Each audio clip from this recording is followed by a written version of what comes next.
जय Hind friends, welcome back to our YouTube channel. Friends, पिछली video के अंदर हमने बात करी थी कि जो हमारे लाइम सोडा प्रोसेस है वो कितने टाइप्स के होते हैं और उनके बारे में डिटेल में हम लोगों ने डिस्कस किया था। ठीक है कि लाइम सोडा प्रोसेस दो टाइप के होते हैं, cold lime soda process and hot lime soda process.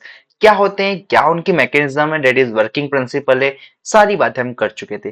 आज के इस वीडियो के अंदर एक इंपॉर्टेंट चीज की हम लोग बात करेंगे, जो कि होने वाले advantages and disadvantages of lime soda process, जो कि एग्जाम्स में काफी बार पूछा जाता है सीधे सीधे कि what are the advantages and disadvantages of lime soda process. तो मैं यहां पर आपको बिल्कुल बेसिक से ये चीजें एक्सप्लेन करता हूं। ठीक है, तो फ्रेंड्स, सबसे पहले एडवांटेजेस की अगर हम बात करें तो एडवांटेजेस हमारा होने वाला है कि लाइम सोडा प्रोसेस हमारी एक इकोनॉमिकल प्रोसेस होती है, दैट इज इकोनॉमिकल मेथड है वाटर सॉफ्टनिंग का। क्योंकि क्या होता है, इसके अंदर हम लोग लाइम और सोडा का मिक्सचर करते हैं, जस्ट किसके अंदर, रो वाटर के अंदर, है ना। तो ध्यान दीजिएगा कि ये इकोनॉमिकल क्यों है। इकोनॉमिकल इसलिए है कि यहाँ पर हम लाइम और सोडा इजिली अवेलेबल होता है, चीप होता है, उसको मिक्स करते हैं एंड देन सारी प्रोसेस होती है, जो कि ऑलरेडी मैं आपको एक्सप्लेन किया है। हॉट लाइम सोडा प्रोसेस थोड़ा सा कॉस्टली हो जाता है as compare to cold lime soda process, क्योंकि वहां पर हीटिंग करना होता है। बट ओवरऑल अगर बात करें लाइम सोडा प्रोसेस की, तो इकोनॉमिकल होता है। पहला पॉइंट मेरे ख्याल से आपको क्लियर हो गया होगा। दूसरे पॉइंट की अगर बात करें friends, reduces the need of coagulant. देखो, कोल्ड लाइम सोडा प्रोसेस के अंदर तो हमको कुछ अमाउंट में कोगुलेंट्स की जरूरत होती है, लेकिन हॉट लाइम सोडा प्रोसेस के अंदर कोई भी कोगुलेंट की जरूरत नहीं रहती है। तो यहां पर ध्यान दीजिएगा कि reduces the need of coagulant, मतलब कि ये किसके लिए कहा जा रहा है, ये हॉट लाइम सोडा प्रोसेस की बात यहां पर की गई है। ठीक है, थोड़ा सा आपको कंबाइनली जो है हमारे एडवांटेजेस से बस ध्यान रखना है कि किसके अंदर कोगुलेंट्स की जरूरत नहीं होती है, हॉट लाइम सोडा प्रोसेस के अंदर। वहीं कोल्ड लाइम सोडा प्रोसेस के अंदर हमको कोगुलेंट्स की जरूरत लगती है। ठीक है, नेक्स्ट अगर बात करें फ्रेंड्स, वो है increases pH, that is alkaline nature, reducing pipe corrosion. आप जानते हैं कि हम लोग लाइम और सोडा का यूज कर रहे हैं, दैट इज सोडा क्या है, होता है हमारा NaOH।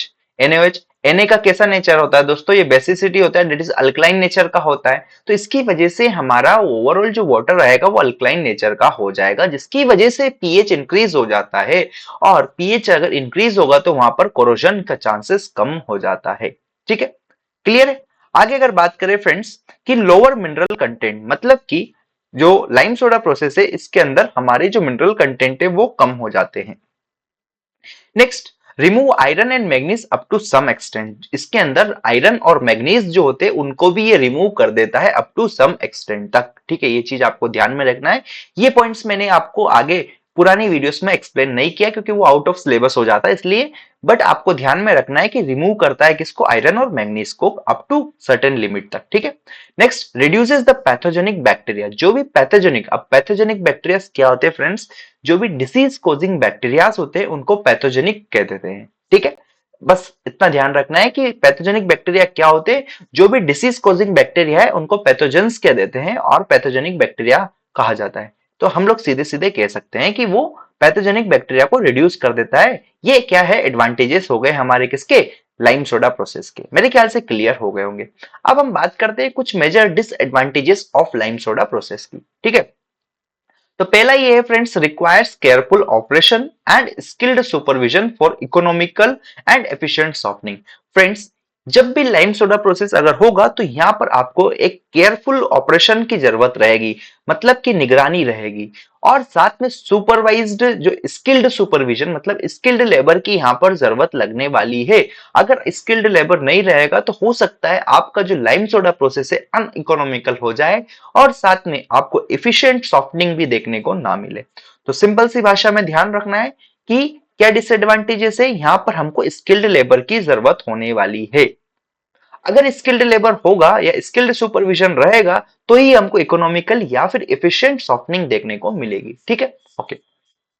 आगे बात करते हैं फ्रेंड्स, क्या डिसएडवांटेज है कि sludge disposal can be problematic. मैंने आपको बताया कि दोनों में, that is cold lime soda process और हॉट लाइम सोडा प्रोसेस में, नीचे क्या होता है, स्लज कलेक्ट हो जाता है, डेट इज प्रिसिपिटेट बनता है। वो स्लज को डिस्पोज करना एक बहुत बड़ा प्रॉब्लमेटिक काम हो जाता है। ठीक है, तो ये भी एक क्या है, डिसएडवांटेज हो गया किसका, हमारे लाइम सोडा प्रोसेस का। Next, water softened by this process contain appreciable concentration of soluble salt. मतलब कि जो वाटर लाइम सोडा प्रोसेस से सॉफ्ट कराया है हमने, वो उसके अंदर क्या होता है, कुछ अमाउंट में एप्रिशिएबल मतलब सर्टेन फिक्स बोल सकते हैं, कुछ हद तक हमारा क्या होता है सॉल्युबल सॉल्ट उसके अंदर प्रेजेंट होते हैं, जैसे कि सोडियम सल्फेट हो गया।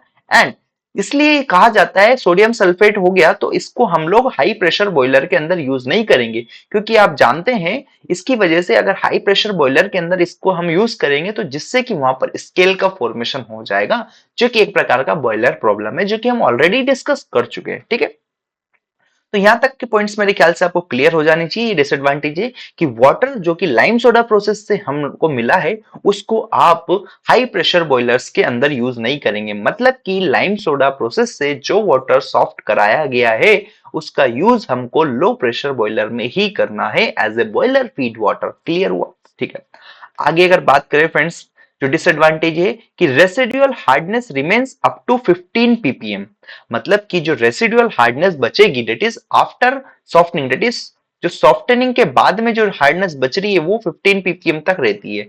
हेंस हम कह सकते हैं कि एक आइडियल नहीं है, मतलब इसका यूज हाई प्रेशर बॉयलर में नहीं किया जाना चाहिए, जो कि मैंने आपको ऊपर वाले पॉइंट में बताया था, सिमिलर मीनिंग है इसका भी।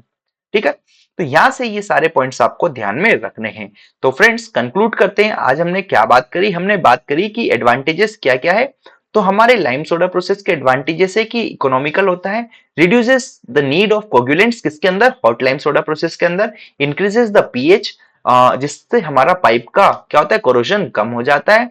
फिर इसके अंदर क्या होता है फ्रेंड्स, इसकी लोअर मिनरल कंटेंट को ये कम कर देता है, साथ में आयरन और मैग्नीज को भी रिमूव कर देता है, साथ में जो पैथोजेनिक बैक्टीरिया है उनको भी रिमूव कर देता है। तो ये तो हमारे हो गए क्या एडवांटेजेस।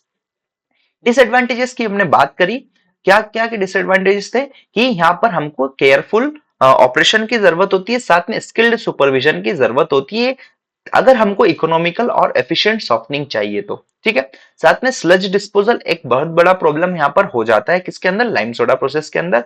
साथ में जो वाटर हम लोग यहाँ से सॉफ्ट करवाते हैं उसका यूज हम हाई प्रेशर बॉयलर के अंदर नहीं कर सकते। ठीक है, तो यहाँ पर ये सारे पॉइंट्स थे जो कि मैंने आपके साथ डिस्कस किए, एडवांटेजेस और डिसएडवांटेजेस। फ्रेंड्स नेक्स्ट वीडियो के अंदर हम बात करने वाले difference between cold lime soda process and hot lime soda process, तो आप उस वीडियो को भी जरूर देखें। Thank you for watching this video. अगर अच्छी लगे तो लाइक करें, शेयर करें, चैनल को सब्सक्राइब करें।